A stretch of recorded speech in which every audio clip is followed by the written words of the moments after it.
Bonsoir à toutes et à tous. Alors aujourd'hui, je vais vous faire une petite vidéo sur la dette karmique 19, mais qui va avoir un rapport aussi avec l'enfant antérieur.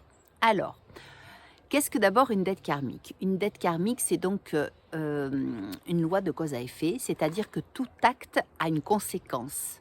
Une conséquence qui peut vraiment revenir dans cette vie-là.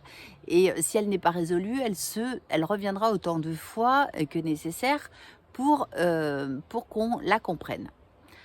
Ou elle peut être aussi, cette dette karmique, due à une souffrance que nos ancêtres ou peut-être nous, dans une vie antérieure, nous avons pu infliger à quelqu'un d'autre. Alors, la dette karmique 19, elle est basée pardon, sur l'ego, sur comment dire, le côté autoritaire ou le côté pouvoir que l'on veut exercer sur les autres, sur l'autre.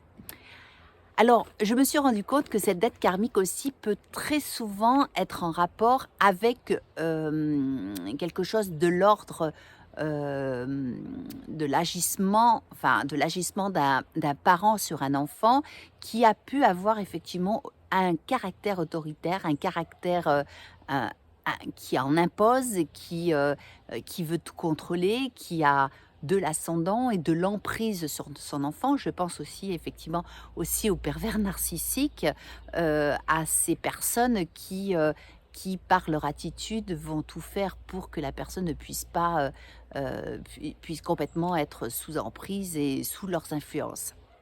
Et souvent, cette dette karmique 19, qui est en rapport effectivement avec l'ego, a pu être... Alors, c'est vrai qu'on peut toujours être victime, comme on peut être bourreau. Donc, si on a vécu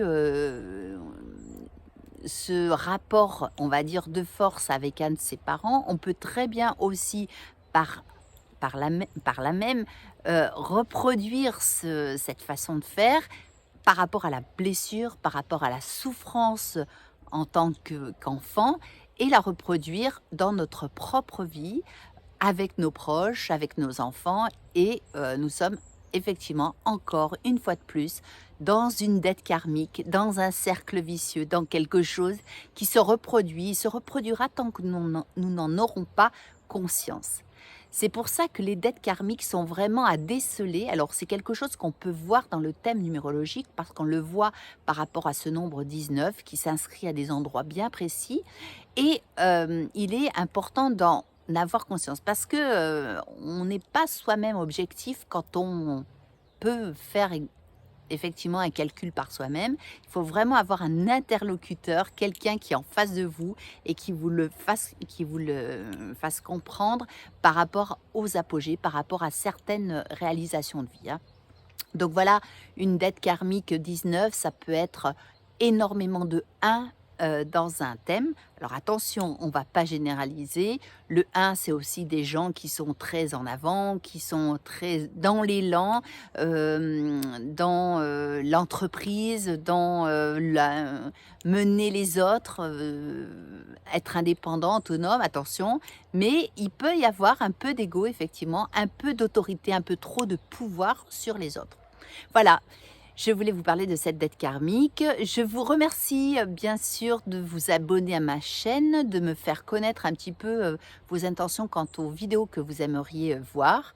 Je vous dis à très bientôt. Namasté, bonne soirée à toutes et à tous. Au revoir.